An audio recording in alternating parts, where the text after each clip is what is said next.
all these small little places around the planet that aren't highlighted in a series like Planet Earth or Nat Geo. Like, those are also important things. And that's one of the things that Holden Films does, is like we get asked to highlight these small little slivers of places in a very specific part of the country.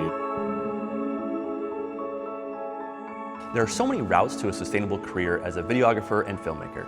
And as a single individual, you often have to choose which route you want to take. What is it that you want to spend your time doing, and where are your skills most needed? For me, I found a double niche of documentary cinematography and filmmaking, as well as branded content commercial work, which often has a documentary style. For others, it may be narrative films or wedding films or high-end commercial cinematography, or as just a crew member on larger sets. But today, I talked to my good friend and filmmaker, Brady Holden. He is the owner of a small production company called Holden Films, and has made an incredible career for himself by producing environmental films for nonprofits like the Nature Conservancy, the Wild Salmon Center, and the Society for Ecological Restoration. As an avid outdoorsman, Brady has set up his work so that he gets to spend as much time as possible out in the world, and often in some incredible locations. I had a great time chatting with Brady, and I hope you can take a few things from this video. First, you learn the type of work that is out there for aspiring nature and environmental filmmakers. Second, how putting people and relationships first will help you not only in the commercial space, but also in the documentary world as well, and all of your work going forward. And finally, hopefully you'll learn about some of the tools you'll need to make great films in any environment. So enjoy my conversation with Brady Holden from Holden Films, an award-winning environmental filmmaker.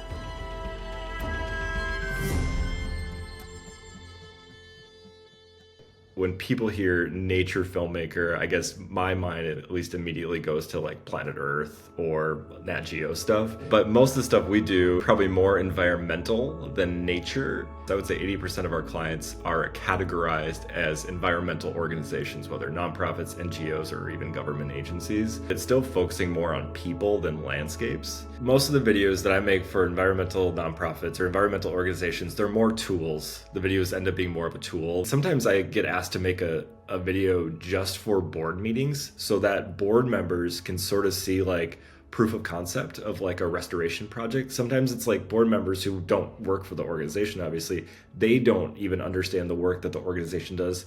I get hired to then translate that to show people like, hey, this is what we're doing. This is the people getting their hands dirty doing the work. It just adds a different meaning to it. And you can still make it artsy, you can still make it beautiful, you can still have your sick drone shots in it, but like it's kind of cool. And it is like a lot of the organizations that we help with are like small nonprofits or land trusts or advocacy groups.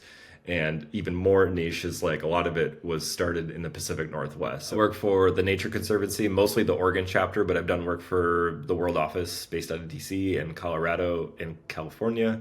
Wild Salmon Center, which is a salmon habitat restoration. Columbia Land Trust, Friends of the Columbia Gorge. Obviously, you are often filming people and their relationship with the environment, but what are some of the sort of the biggest challenges in the type of work that you do? We're essentially translators using video. We have to convey what they get bogged down in and all the details and the papers that they have to write and the presentations they have, and that's how they have to do it. But for video, as you know, it's different. We're working on a tight timeline. And what we have to do is distill down a lot of information. And we have to decide what is the important parts of it and then actually show something. And when a lot of times there's actually nothing literally to show for some of the important things that they want to put in the video. You almost have to become like a mini expert in the thing that they're trying to do. We have to understand it ourselves, like why do they want to protect it, for example. So it's not like stunning necessarily at first glance, but it doesn't mean it's not important or it doesn't have environmental value. And so how do you make that look beautiful? How do you make it look engaging? I just finished a documentary about native seeds in the West.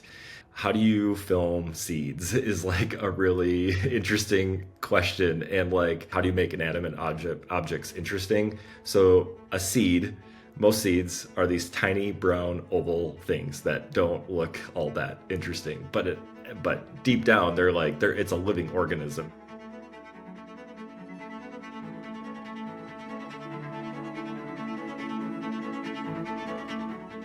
You have to figure out all these different ways of like filming seeds. I even got like the probe lens that's like mostly used in commercial photography, because I'm just like, I need to figure out so much variety of like ways to film this stuff and to make those things come to life. It's really about finding the right people and voices to passionately convey why those matter, why those places or things matter. That's where a lot of pre-production matters. It's like having conversations and pre-interviewing people before, so you know who's going to be the right voice and the right person to convey meaning behind these things. I think if you can find the right voice to like bring it to life, it's not just like a pretty landscape. As you know, you see pretty landscapes all over the internet, all over movies, and after a while it's like, why should I care about that? And it's like, you got to find the right like voice to like pair with that. It's really more like in your backyard type stories. I feel like is a lot of the stuff that we do. It's just like the small spaces, even like little slivers within your own city parks that are also being protected. And I think this is an important point. We all want to work for the planet Earth, the National Geographics of the world, and while there's nothing wrong with dreaming big like that, that's a tiny sliver of the work that nature and environment filmmakers and cinematographers have at their disposal. There are a lot of other incredible stories to tell, often in your own backyard. Brady has made an entire career for himself by focusing on the Pacific Northwest, and he's not the only environmental cinematographer in that region by a long shot. What's your favorite part about the work that you do? I do find myself outside a lot, and it is the best part of the job, is just being outside, and even like, knowing that like that sun is going to rise around 6 a.m. or whatever, and being out there ready to get the shot. Being outside, holding a camera, moving your body, it's the best. I love being out in nature, holding the camera and filming, but like I can't do that unless I get the work. I actually really enjoy the business management of it. Being a cinematographer and being a business owner are my two favorite parts. More so than the producing side, more so than the editing side, I would say.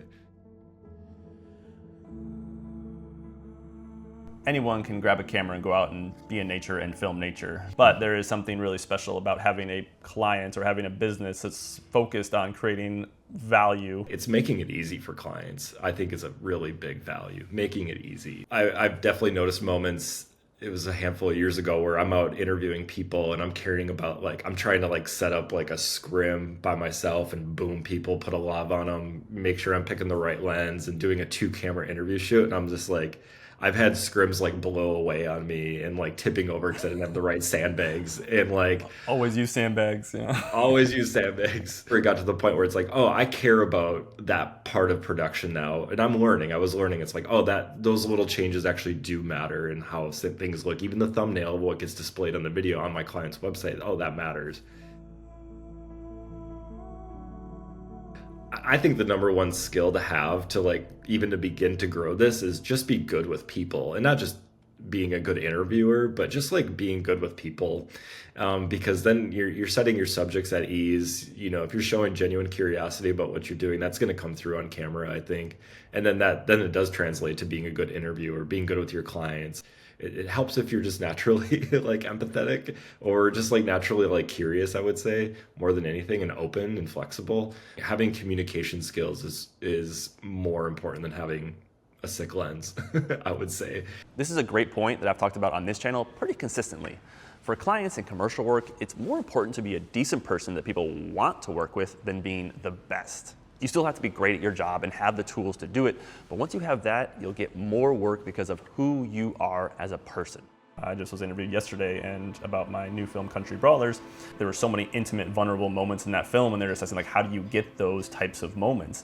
And to go back to our point we made before of often it was just me, or just me and Elaine, or just me and you. You shot quite a bit on that film as well, and people become comfortable with you so much so that it's just another friend or person in the room. Mm-hmm. And so they're not closed up because there's 10 people there or 15 people there or 4 producers in the next room over listening in on headsets. But if you have a crew of 20, spending 2 hours to do that is probably detrimental to the budget of the film. And so again, sort of the do more with less moniker, and especially when it comes to branded content, commercial documentaries, or actual documentaries or short documentaries, all the different things I think you and I do a lot of, it really behooves the project in order to be able to do quite a bit with little. Using your example of Country Brawlers, it's like, and being able to help on that for the handful of shoots I got to work on for a few years, it's like, I watched you as the director of that project and cinematographer, like, I was there in the moments where like, that I think are the healthiest parts of making that, which allows for the connection with the subject matters, where it's like,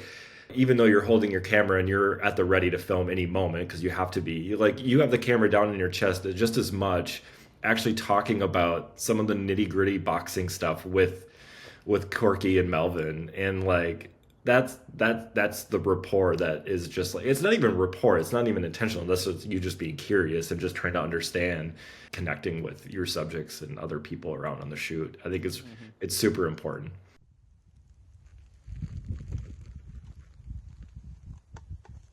So talk a little bit, just real briefly, the type of gear that you use for your job, the 3 or 4 different pieces that make it possible to make the quality of work that you do. Over the last 2 years, the go-to gear that I use, I shoot on a Canon C70. I would say 90% of the time it's sitting on a DJI gimbal. And it's sometimes if I'm using like manual lenses, I'll use the little wheel on it and I have a follow focus on top of it. But a lot of times I'm just reaching up and manually focusing stuff. I think for the Seeds project, the Sigma 18 to 35 was like pretty much what I had on for that entire project. Best lens ever made, $600.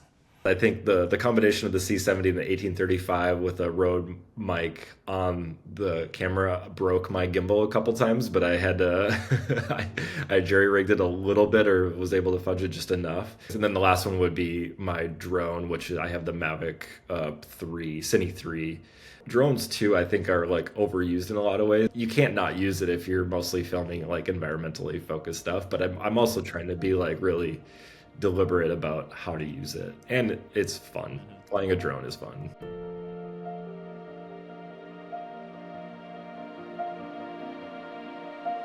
You know, if you're going to tell a younger filmmaker or someone who wants to do what you do, how would you tell them to do it? Where everybody lives, there is probably a local land trust within like 100 miles of where you live. And it might just be like 1 or 2 people working out of their home, but they're doing it because they care about a very specific part of habitat or wildlife or environmental purpose. And it's like, you could reach out to them and you could see if they have budget. It never hurts to ask if there's budget. But if you just want to make something and get your foot in the door into that world, I would say offer doing it pro bono and just figure out a story to tell. We live in a modern society where like a lot of natural habitat has been destroyed or decimated, and so I think there's like a good natural movement right now. It's actually a really good time to be an environmental filmmaker because there is a lot of like places that are trying to be restored. And just to go back to my point, I would say there's a lot of like, there's got to probably be a land trust around everybody that you could go and help, or a conservation organization that you could help. I'm always continuously surprised that if you make one good video for a small client, that a slightly bigger client will see that and be like, wow, I'm surprised they have a video that's better than our video. Right? And so then they hire that same person, you get a little bit bigger budget, a little bit bigger budget. So if you can do high quality work for, again, a low budget, people with bigger budgets will come knocking and ask for something similar or better. The relationship part is the big thing. I would say the Native Seed project, which was, I got that job via the connection that I first made when I moved to Portland with that environmental organization, and then connected through the Nature Conservancy. And then that project was for the Society of Ecological Restoration. Nonprofits have money. It's sort of contradictory in some way, but like nonprofits have good marketing budgets. Don't underestimate the use of documentary, not just for the sake of art, but like a lot of the stuff that we do, like our clients are, you know, there's an advocacy part of a lot of our clients, and they're using them to show to like Congress people and legislatures. Don't underestimate just like picking up a camera and just going to make stuff, or reaching out to an organization, see if you can make stuff. It's both like honing in on some of the technical stuff, but also still just being like a good person and curious person. If you want to be an environmental filmmaker or have any desire to be so, then going and seeing all the different types of stuff that Brady has done over his career, and it's a lot, and so that'll all be at holdenfilms.org. Well, thanks, Brady, man. I appreciate you coming and chatting with us about your career and being an environmental filmmaker. I hope that was illuminating and gives you an idea of what it takes to be an environmental filmmaker. And if it is something you want to do as a career, you have a bit of a roadmap that can help you do that. If you have any questions or thoughts, stick them down in the comments below, and I'll make sure Brady comes around and answers some of those for you. Also, let me know if you want to see more videos like this. After 10 years of working in the industry, I do know quite a few folks who are more accomplished than I, or work in different areas of the film industry. So it would be fun to do this again if it's something you all want to see. Let me know and subscribe to see the next one.